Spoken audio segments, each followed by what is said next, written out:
Hello बच्चों, good morning. आप सभी का स्वागत है स्कूल एजुकेशन में। और आज हम कर रहे हैं बेटा हमारी 4th क्लास की हिंदी का 9वां चैप्टर, सुनो सबकी करो मन की। तो यहाँ पे देखते हैं कविता में क्या है। फूलपुर गांव में सुखराम नाम का व्यापारी रहता था। व्यापारी का क्या नाम था? सुखराम। और उस किस गांव में रहता था? फूलपुर में। धनीराम उसका इकलौता बेटा था। सुखराम ने धनीराम को पहली बार अनाज मंडी भेजा। पिता ने चलते समय समझाया, बेटा व्यापार में 2 पैसे का लाभ भी बहुत होता है, इसलिए भाव ताव करके अनाज खरीदना। ये नहीं कि जो जितना बता दे उसी पे खरीद ले। समझदार आदमी की सलाह सुनना पर करना अपनी समझ से। दिन डूबने पर घर आ जाना। तो उसके पिता, जैसे हम भी अपने घर से निकलते हैं तो माता पिता कहते हैं ध्यान से जाना, इधर उधर मत जाना, कोई भी तुम्हें कुछ चीज़ दे तो मत खाना, इस तरह की चीज़ें बताते हैं ना। तो इसी तरह से यहाँ पे धनीराम को भी उसका पिता बता रहा है। 2 खाली बोरे लेकर वह घर से चला। अनाज की मंडी दूर एक गांव में थी, इसलिए धनीराम घोड़े पर सवार होकर गया। कोई घंटे भर में मंडी पहुंच गया। अनाज की कई दुकानें देखी। एक जगह सौदा पट गया। उसने 1 बोरा गेहूं तुलवा लिया, फिर बाजार की सैर की। धीरे धीरे दोपहर हो गई। धनीराम वापिस आया और गेहूं का बोरा घोड़े की पीठ पर लाद ले चला। बोरा लदा होने से घोड़े की पीठ पर बैठने की जगह नहीं बची, इसलिए वह पैदल चलने लगा। भाई घोड़े के ऊपर उसने वो अनाज की बोरी रख दी, फिर बैठने की जगह ही नहीं थी तो वो पैदल चलने लगा घोड़े के साथ साथ। रास्ते में मिल गए लाल बुझक्कड़। वह सिर पर लाल पगड़ी बांधे अपने शिष्यों के साथ पेड़ के नीचे धूनी रमाए बैठे थे। धनीराम को देखकर वे हंसने लगे। धनीराम को गुस्सा आ गया। उसने कहा, तुम लोग मुझे देखकर क्यों हंस रहे हो? भाई हमें देखकर कोई हंस रहा होता है तो फिर गुस्सा आ जाता है ना, क्योंकि तुम मूर्ख हो। एक शिष्य ने कहा, मैं मूर्ख हूँ? तुम लोग मुझे? ऐसा कहकर धनीराम उनसे लड़ने को तैयार हो गया। मतलब कहते हैं तुमने मुझे मूर्ख कहा, क्यों कहा? ठहरो ठहरो, मैं समझाता हूँ। दूसरे शिष्य ने धनीराम को शांत करते हुए कहा, बात यह है कि जब तुम्हारे पास घोड़ा है तो पैदल चलना मूर्खता की बात है या नहीं है? बोले हम मूर्ख यूं ही नहीं कह रहे, हम तो यूं कह रहे हैं क्योंकि तेरे पास घोड़ा है और तुम फिर भी पैदल चल रहे हो। अजीब बात करते हो, देखते नहीं घोड़े की पीठ पर गेहूं लदा है, मैं कैसे बैठूं? धनीराम ने कहा। धनीराम ने कहा, भाई घोड़े की पीठ पर तो अनाज है तो मैं कैसे बैठूं? हाँ, यह हुई ना बात। शिष्य ने कहा, मैं कैसे बैठूं का जवाब देंगे हमारे उस्ताद। तो उन्होंने कहा कि भाई हमारे उस्ताद बताएंगे। लाल बुझक्कड़, आओ उनसे पूछते हैं। लाल बुझक्कड़ उनका नाम है, उनके उस्ताद का। अब वे सब लाल बुझक्कड़ के पास गए। उन्होंने धनीराम की समस्या बताई कि भाई पैदल चल रहा है और इसके पास घोड़ा है। लाल बुझक्कड़ सुनकर पहले तो गंभीर हो गए, फिर मुस्कुराने लगे। इतनी छोटी सी बात, अभी हल किए देता हूँ समस्या को। लाल बुझक्कड़ ने कहा, बोरे में क्या है? तो उसने धनीराम ने बताया कि गेहूं है। उसने पूछा कि भाई बोरे में क्या भरा है? उसने कहा गेहूं है। तो उतने ही वजन के पत्थर दूसरे बोरे में भरो, फिर दोनों बोरे घोड़े के दोनों ओर लटका दो।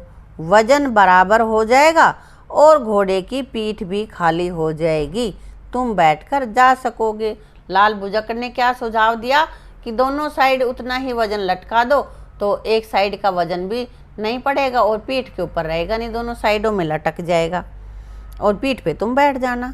यह हुई ना अकल की बात, शिष्यों ने एक स्वर में कहा। धनीराम ने सोचा, यह समझदार आदमी है, इसकी बात माननी चाहिए। उधर लाल बुझक्कड़ आगे बढ़ गए। धनीराम ने एक बोरे में पत्थर भरे और उसे गेहूं एक ओर लटकाकर गेहूं का बोरा दूसरी ओर कर दिया, यानी कि दोनों साइड वजन लटका दिया। उसके मन में विचार आया कि दिन डूबने से पहले घर पहुंचना है, पैदल चलना तो मूर्खता है। अब घोड़े की पीठ पर भी बैठ गया। बताओ, कितना वजन हो गया बेटा, पहले से उसके पास वजन था उतना ही वजन और लटका दिया और फिर खुद बैठ गया।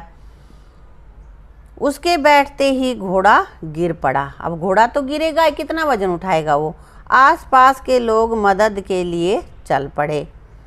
धनीराम के हाथ पैर छिल गए। अब वो घोड़े के ऊपर से गिरा तो चोट तो लगेगी। उन्होंने बड़ी मुश्किल से घोड़े और धनीराम को उठाया। जो आसपास के लोग आए उन्होंने उठाया उसको।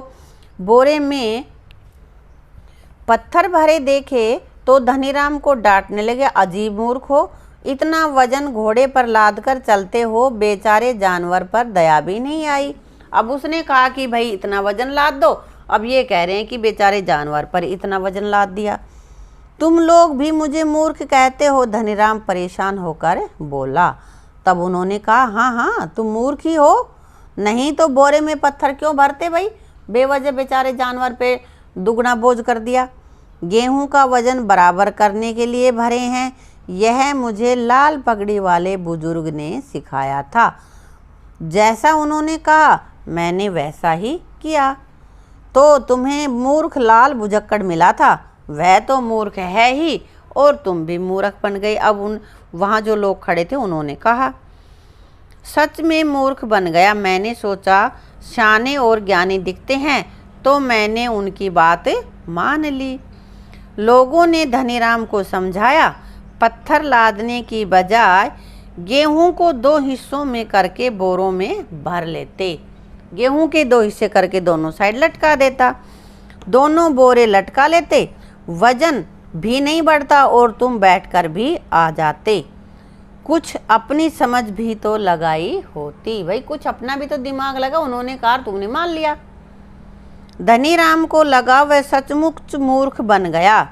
उसने तुरंत पत्थर फेंके, आधे गेहूं दूसरे बोरे में भरकर दोनों ओर बोरे लटका दिए।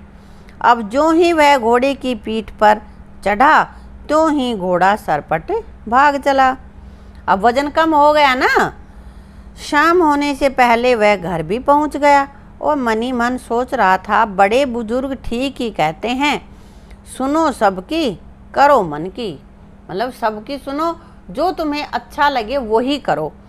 अब मैंने निश्चय कर लिया कि मैं सुनूंगा सभी की, पर करूंगा अपनी समझ से, अपने मन की।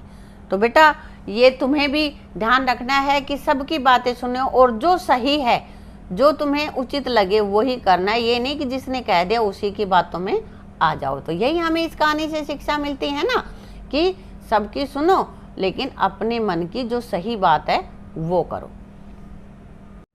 अब बेटा कर लेते हैं इसके वर्ड मीनिंग। अनाज मीन्स अन्न, उस्ताद मीन्स गुरु यानी कि शिक्षक, लादा लादना मतलब किसी की वजन रख देना उसके ऊपर, व्यापारी खरीदने बेचने का काम करने वाला, शिष्य मीन्स चेला या विद्यार्थी, समस्या कठिनाई, हल हल मीन्स निदान यानी कि कोई समस्या का हल कर देना।